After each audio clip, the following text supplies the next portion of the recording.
Wow,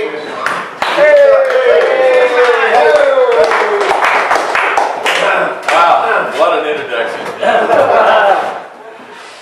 Well, we have a guest speaker here today by the name of Rex Blisard.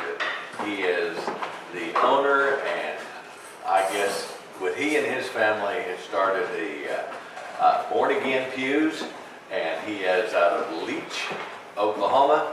It's my pleasure to introduce to you Mr. Rex Blisard. All right.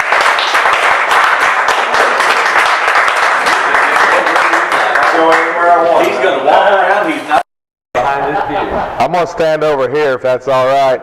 I woke up this morning and I just about had no voice left, and my wife kind of looked at me, and I told Dean a while ago, said this would be a great thing if it wasn't on today. And I'm like, well, I'm sorry, but so just bear with me. If I hope I'm loud enough. I hope you can understand what I'm saying. But yes, I'm Rex Blisard. I own Born Again Pews, which is a church pew company, church furniture manufacturer in Leach, Oklahoma.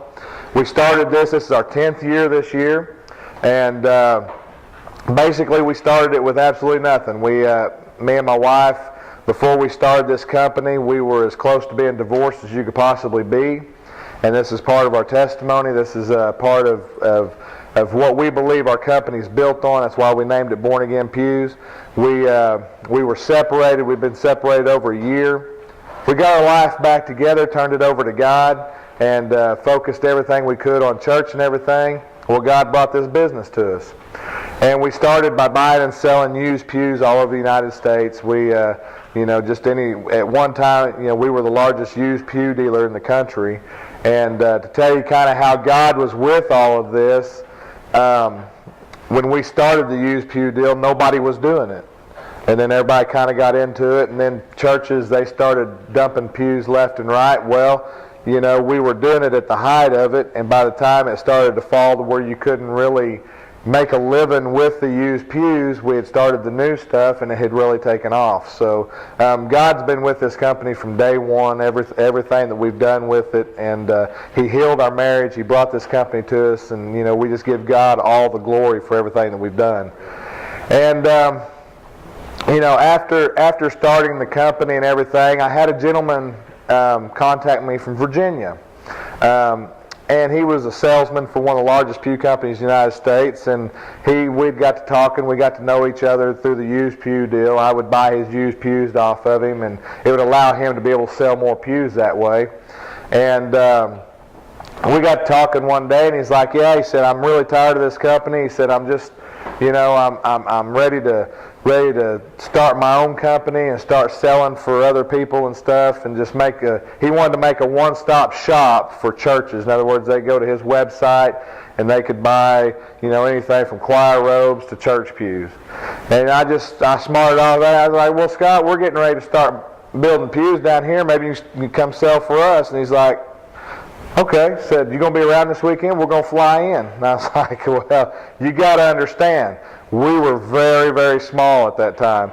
We were actually working out of an old cow shed that we had to have a bulldozer come in and push the manure out so we could pour a concrete floor. It had no walls. All it had was a roof.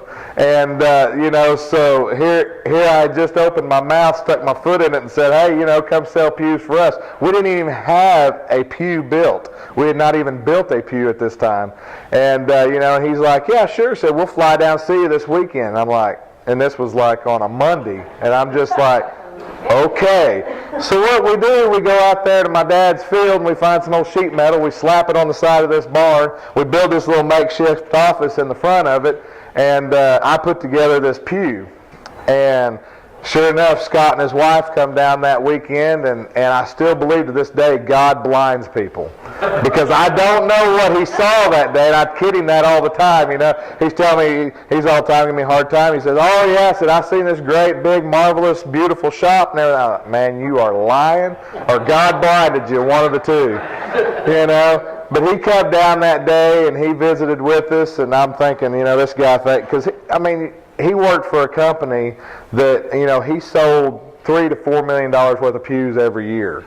So, he worked for a company that sold $30 to $40 million of product a year, and here he is standing in my little old cow barn down here, and I'm thinking this guy thinks we're nuts, and I end up taking him uptown. We go to the little cafe, we eat and everything, and he gets ready to leave, and he's like, "Hey, no problem," said, "we'll get back with you." And I'm thinking, yeah, sure, you're going to get back with us, Sure enough, the very next day he calls me. He says, me and my wife talked about it.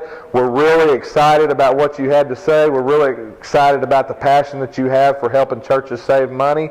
And we want to be a part of that. And we want to sell pews for you. And I'm just like, whoa. I was like, well, that's really cool. This was in like May or so. Well, by the end of the year, we'd sold over $100,000 worth of pews. And I'm just like, I'm out of that little bitty building where we didn't have anything. And so, God is an awesome God. And he took us and absolutely just, it's been unbelievable what's happened in our journey. And we suffered a setback about a year and a half ago, December, and we had a fire. And we lost everything we had, burned our entire building down, lost everything in our office, lost 4 sets of pews that were completed. We was actually getting ready that morning to leave and go on the road to Salt Lake City to deliver a couple sets of pews. Lost all of our pews, lost everything that we had. And at that time it would have been real easy to be like, well, God, why did you do this, But we never did. Me and my wife, we knew there was a plan. We knew there was something going to happen. We knew something, and this was right before Christmas. And, the bad thing about it was all of our money was tied up into those pews, so we didn't really have a lot in our account. And here it was almost Christmas. We didn't have anything in the bank to speak of to pay our payroll. It was the week before Christmas, and my preacher showed up the day of the fire, and I'm just... of course you go through all that shock and awe and all the stuff of watching it burn down. And he was just like, what can we do for you? And I said, don't worry about me. I said, I'm worried about my employees. I said, it's Christmas. I said, they're not going to get nothing. And I said, we're going to have a hard time, making that happen. And he was just like, well, no problem. We'll, let me do some checking. This was on a Tuesday. And that Wednesday night at church, he pulled me aside, and this is how cool God is. We had just started going to this church, hadn't been going there a year. We had moved from another church where we had some problems, and won't get into that, but at the time, that church we'd been going to for 15 years, and it was just like, why is this happening? Why is this, That Wednesday night, he asked us if we would step out of the auditorium. He asked my family, said, would you mind, we want to have a discussion. They had a business meeting. They ended the business meeting, walked out and handed me a check for $15,000 to pay my employees' salaries. And I knew right then that God was with this, and that God was going to take care of all of it, and that I was not worried about it. And so we wrote all of our employees, they paid our employees' payroll for a month, and which was really, it was unbelievable. Couldn't believe that. And so I knew then God had all this stuff in motion and everything. And I tell you all that to get to the Duck Dynasty. I know you guys are dying to hear about Duck Dynasty. I mean, that's yeah, you don't care about the pew business or anything, but, through the pew business, we have been honored to be able to travel all over the country and meet so many people. I've been in, I can't even tell you how many churches we've been into. We've probably done close to 500 churches in the last 10 years. And it's just been amazing, the people that I've met, the things that I've got to do. Before I started this company, I was just a horse trader. That's all I was. I was one of them sorry old horse traders. And I promise you, the stories you hear, they're true. And, I wasn't walking with God. I didn't have any of that. And actually, that's what I was telling Dean. I used to come down here to Okmulgee. And I was actually the auctioneer down here at the horse sale every Monday night. I'd come down here to the horse sale. A guy named Bill Buckus ran that sale at that time, and I come down here and trade horses left and right. And, got myself into a lot of trouble with that. But anyway, this business, it allows us to do a lot of traveling. We travel about 100 to 150,000 miles a year. And in that travels, we get to do a lot of cool things. I mean, I've done everything from standing on the top of the Seattle Space Needle, to stand under Niagara Falls, because I'm just like a big kid. When I get to see something that I've never seen before, I'm going to go see it because that's cool. I may never get that chance again. And that's the thing. When I was an old horse trader, before I started this company, I'd hardly ever been out of Oklahoma, Arkansas, Texas area. I mean, that's where I'd always been. And so we get to travel a lot. We got to sit on the steps of the Lincoln Memorial and watch the fireworks display on 4th of July. I mean, that's cool. That's stuff that you get to do. And we've got to meet a lot of famous people, a lot of stuff. We've been to racetracks. I'm a big NASCAR fan. We've been to racetracks and got to go to races and meet drivers and do stuff like that. We were sitting in our house one night, and we were watching Duck Dynasty. We love Duck Dynasty. I mean, that was what we did on Wednesday night, was we watched Duck Dynasty after church. We'd DVR it, come home and watch it. And we were watching it one night, and it was the episode where Uncle Si's going to get his eyes checked, because his eyes, he picks up raccoon poop, if y'all have seen that, eats it, that kind of thing. It was that episode, and when they're sitting there trying to find the eye doctor, of course, he couldn't remember where it was, because it had been 15 years since he'd been to his eye doctor. And so they're driving around. There was a road sign that it showed that said Eros, Louisiana, 10 miles. And my wife was like, "You're going to Eros in a couple of weeks." She said, "Wouldn't that be cool if you could take them a church pew, a personalized pew?" We've started building these, what we call personalized pews. And so, we take a pew and put different ends on it, and we'll put all kinds of different fabric. We've done OU, OSU, we've done Arkansas. I actually put an Arkansas pew in a Texas church. I think that's an accomplishment. That was an accomplishment, They called me, bought a big set of pews from us, and they're like, "Man, our preacher is a Hogs fan. We would just love to have, a small pew for him to put in his office." I said, "No problem." I said, "Anytime I can infiltrate Texas with Arkansas, we're there, man." I'm a big Hogs fan, in case you didn't know. So we built all these different pews. We built John Deere pews. We built all this. My wife's like, "Man, you've got to build them a camouflage pew, take down there to them." I'm like, "Okay, that kind of sounds cool, So we build this little nice camouflage pew, and we show up down there, and here's the crazy thing. This is how God works. This is how awesome God is. We were supposed to be down there on a Monday, and something happened. I don't remember what it was, and we ended up not going down until Tuesday. And, of course, at the time, I'm just like, "Man, I can't believe we're supposed to be down there." I'm all aggravated because we didn't make it on Monday. We walk in there Tuesday morning, we pull up, and, of course, it's crazy, because there was buses coming in and out of there all day long, bringing people, bringing tours, bringing kids, bringing all kinds of people. There was probably 500 to 1,000 people there that day. We get there early that morning. We get there like 8 o'clock. We're some of the first people there. And, of course, I had a 45-foot trailer that I pull. And so I'm pulling in this little parking lot, this huge trailer, and everybody's like, "Well, what's going on here?" And we open the back, and I go inside, and they've got this little place where they sell things, their little store. They just opened it. And I walked in there, and I told the lady, I said, "Ma'am," I said, we went unannounced. They had no idea we were coming. And I walked in, I'm like, "Ma'am," I said, we brought a church pew for the guys here." And she's like, "A what?"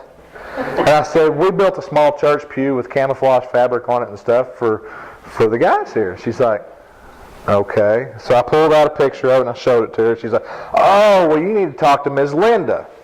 Well, Ms. Linda's the lady that runs the whole place, and she comes out and she's like, "You have a what?" And I said, "We've got a church pew." And she said, "How big is it?" I said, "It's about 4 foot long." She said, "Come here." And she takes us into the front. We got to go through the back door, we had the little security deal that not everybody gets to go through. She said, "Will it fit in this place right here?" She takes me in there, and there's this place that's about 4 foot long. And I said, "Yeah." I said, "I think it'll fit just fine." She said, "Man," she said, "you're not going to believe this." And I said, "What do you mean?" She said, "This morning we cleaned that out because it was junked up, because we've got ABC Good Morning America here filming, and they wanted to clean that up, and said not an hour ago Willie come through here and said, we need to get us a bench or something to put right there so people have a place to sit in our office." And so, I'm like, "Wow, this is pretty cool." So she's just like, "This is so awesome." She said, "Go ahead and bring it in, So we bring it in, and we set it down there, and it's all fits perfect and everything. And matches the decor. Just looks like it was built for it. And she's just all excited about it, And we sit there and we visit with her for probably 10 or 15 minutes, and we go outside and look around and everything, and they're filming out there by their truck, and the cameras are following the guys around and everything, and well, we go back in there and we talk to Ms. Linda for a little bit. She's like, I tell you what, she said, I can't promise you nothing. She said, but if you don't mind hanging around for a little bit, we'll see about maybe possibly getting you an autograph or something, or maybe some pictures. And I'm like, oh, we'll wait, don't worry, we're not going anywhere. Because I told my son-in-law, I said, I said, all I care, I said, if we go down there and if we get an autographed T-shirt, I'll be happy. I mean, it'll be a success, So we go out in the car, or out in the truck, and we sit out there, and 4 hours later, this guy comes and knocks on the window and says, if you'll follow me, I got something for you. And I'm thinking, oh, okay, we're getting a T-shirt, We're getting a signed T-shirt, maybe a ball cap or something, He says, follow me. So we go in, we follow him, and we go through the front door of the office deal where nobody's allowed to go. And we walk in there, and there's Cy sitting on our pew. And I was just like, that's Cy sitting on my pew, And he gets up and he shakes hands and everything. We stood there and talked to him for almost 40 minutes. He stood right there and visited with me and my son-in-law for almost 40 minutes. We got talking. This was right after they did it was the day after the show where they go to Hawaii and do all that stuff. It was the day after that. And so we were talking about that, and we got to talking about Vietnam and stuff. And I'm here to tell you, I actually give Cy chills. He's like, man, I got to stop talking about this because I'm getting chills. So I'm like, well, so that was kind of cool. But we stood there and talked about Vietnam because my uncle was killed in Vietnam. My dad served 2 terms over there. And, so we got to talking about that and everything. And we're standing here like this, and through the door, they had glass in the doors, you could see out in their warehouse there. And I'm sitting there talking to him. And all of a sudden, I see Willie kind of walk around the corner, and he's got this ABC crew sitting there, walking with him, and they're talking, and they stop and look at stuff, and I'm sitting there looking at him. I'm like, okay, he's coming this way. And Cy's sitting there talking, and you can tell our conversation's starting to end. I'm like, I am not going to quit talking to Cy until Willie comes through that door. I'm not going to do it, so I kept bringing up other stuff, and I'm sitting there, I'm like, okay, and he kept coming towards the door, and it was really cool because he finally gets to the door and he walks in, and Ms. Linda walks over and she's like, Willie, I want you to meet this guy. This is the guy who brought the church pew, and Willie's just like, oh, wow, cool, and he comes over and he shakes my hand. He says, what's your name? I said, Rex Blisard. And he said, man, that is a cool name. And we start talking. And my son-in-law was with me. Of course, he wasn't my son-in-law at that time. He was getting married the next month. And I was always giving him a hard time about his name. I said, man, you got to keep the Blisard name. I said, you can't. My daughter's not taking Howard. It's got to be Blisard, And so I'm sitting there, and Nick introduces himself and everything. And I said, but he's keeping that Blisard. It's not going to be Howard. And Willie looks at him and said, well, he said, I got to tell you, he said, Howard is my wife's maiden name. He said, I really think a lot about the Howard name. He said, but Nick Blisard said, that sounds like a superhero. He said, you got to keep that name, Nick Blisard. He said, that sounds like a pro wrestler, superhero, spy. He said, man, it sounds so cool. He said, that sounds way better than Nick Howard. And so we sat there, we start talking, and Willie, here he's got this reporter and a camera guy and all this standing there. And this is what I thought was so cool. He could have very easily said, oh, yeah, thank you very much. We're busy. I, appreciate it, whatever. But he stood there and talked to us for probably 15 or 20 minutes. And it was so awesome because he took time out of his schedule to do that. And, he talked about how cool it was that we brought that up there, and how he just told them that, hey, we needed something there and everything. And they were really cool people. And as we're sitting there talking to Willie, it gets better. I mean, it's just like, whoa. The ABC Good Morning America guy's like, so let me get this straight. You guys drove all the way down here from Oklahoma just to bring this pew to him. I said, well, we were going on a job. I said, but, yeah, we built this pew just to bring to him. He's like, wow, that is really cool. He said, do you mind if we interview you for Good Morning America? And I'm just like, no, go ahead. I'm like, this is cool. You can't get any better than this. So I'm just like, he asked us some questions, and he asked us probably, 5 or 6 different questions. Hey, what do you think about Duck Dynasty, up there in Oklahoma? How is it? And, why did you bring this down here and stuff like that? And so, after that, we take pictures with Cy and Willie and everything sitting on the pew. And, it was just like, we walked out of there and we were just like, here. I couldn't hardly keep the truck on the road as we were driving. I'm like, can you believe that just happened? Of course, we were burning up the phone, calling people, man, we're going to be on Good Morning America, And so, it was just craziness. Well, that deal for Good Morning America was supposed to air like 2 or 3 weeks later. And wouldn't you know it, that morning it was supposed to air, they found those 3 girls in Cincinnati that had been kidnapped. And I'm just like, golly.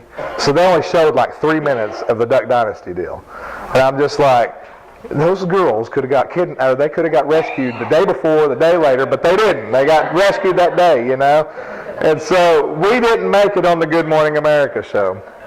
I was just like, oh, okay, that's cool, Well, the people at the shop, they started thinking, well, you guys are lying to us, You didn't get on TV. You're just like, my guys at the shop, they're always giving, we got like 14 employees, and we're like a big family there, And so I've got some guys been with me 5, 6, 7 years, and they're just like, you're just lying. You did not get interviewed, Well, this year, I don't remember what day it was, back in January when Phil went through all this stuff, with the comments that he made and everything. Apparently they pulled some of our footage out of the file, and they showed it on Diane Sawyer's ABC Good Morning America, Evening News. And we're sitting there loading a truck up, getting ready to leave, and my daughter calls me, and I ignored her. She called me again, and I ignored her. And she called me again. I'm like, Kyla, I am trying to load this truck. I'm not talking to you right now, and I ignored her again. And so finally she called like the 5th time in like 2 minutes. And I'm like, okay, something's wrong. And I pick up the phone. She's like, Dad, you're on TV, And I'm just like, do what? She's like, you were on TV with the Duck Dynasty guys. I'm like, whatever. You were. It was on Diane Sawyer. And then all of a sudden I started getting all these phone calls. People started calling me like, man, we seen you on TV. And I'm like, why? So, of course, here we go back up here again. It's so cool, But God just had it all orchestrated. It's just unbelievable how it all just kind of fit together. And we ended up, after that, somebody from the Tulsa world saw it. And God's still working through this. Believe it or not, He's still working through all this because, when I think it can't get any better, this guy from the Tulsa world calls and says, I'd like to do an interview with you about your Duck Dynasty deal. And I'm like, okay, no problem, He said, well, I'm a religion writer, and I write for the religious section of the paper, and we want to do a little deal about it. And I said, no problem. I said, just whatever. So he comes out and interviews me, takes pictures of the shop and everything. It's going to be in the paper this Saturday. And I said, no problem. I said, that's awesome. Great deal, And so he comes in, does his interview and everything. Saturday rolls around, we go down to the newsstand, and boy, we buy paper, and I told my wife, I said, get 5 of them. I said, we need at least 5 of them. So she buys 5 papers, we open it up, it's not in there. I'm like, you got to be kidding me. This guy told me it was going to be in there, and it's not in there. And I emailed him back, and he's like, man, he said, I don't know what happened. He said, we made the deadline, but for some reason it got kicked off because some pastor did something somewhere, and they wrote a story about that instead. And I'm like, oh man, seriously. And he's like, well, he said it should be in there the next Saturday. And I said, okay, no problem. Well, Tuesday morning rolls around, January 14th, and I get a call from my daddy-in-law that says, do you realize you're on the front page of the Tulsa World? And I'm like, no. He's like, you are on the front page of the Tulsa World. And I just thought, of course, then I'm way up here, I'm like, whoa, seriously. We made the front page of the Tulsa World because of this. And it's just amazing because, you can't buy advertising on the front page of the Tulsa World. And here we are on the front page of the Tulsa World. And it was really awesome because I told part of my story about, me and my wife. That to me, that's what our whole story is about. It's about what God did in our marriage. God saved our marriage. There's nobody in this world that can tell me that a marriage can't be saved because our divorce or our separation, up to our, where we were going to be divorced, I mean, it was as bad as you could be. It was a very public, I had a horse sale there in Leach, Oklahoma, and we had 300 people at our sale every Monday night or every Tuesday night, and there was always people that knew what was going on. And so it was a very bad deal. And so to have that in the front page of the Tulsa World, God was working the whole time. And it's opened up avenues. We were interviewed by Mix 96 radio station, which is for those of y'all don't know, it's a kind of a pop rock station out of Tulsa. I got to use God's name on there. I got to tell them about Jesus just a little bit. So I thought that was just so awesome. God had opened up so many doors for this deal, this little thing, and all we did was just build a pew for a couple people. All we cared about doing was possibly getting a free T-shirt. That was all we cared. That was what we were going for. And God took that little situation like that and blew it into something that's been awesome. And we've been asked to come speak at churches and stuff like that because of our business, because of our story about me and my wife. Because honestly, we went through something that 90% of the people would have probably, marriages would have never lasted. She had moved out of the house. I'd moved another girl in. I was cheating on my wife, and as we were having the horse sales, before she left, I actually had my wife in the kitchen cooking hamburgers and my girlfriend in the back riding horses. And so that's how bad it was. It was a very, very, very bad deal, and God came in and saved that. And we have got a very strong marriage today. Our marriage is stronger than it's ever been. We're happier than we've ever been, and God blesses that. God blesses whenever you follow His commandments, when you do what it is, when you're obedient to His plan, He'll bless that. And so, that's what I want you guys to take away from this morning. He took a guy in northeast Oklahoma that, put him on the front page of the Tulsa World.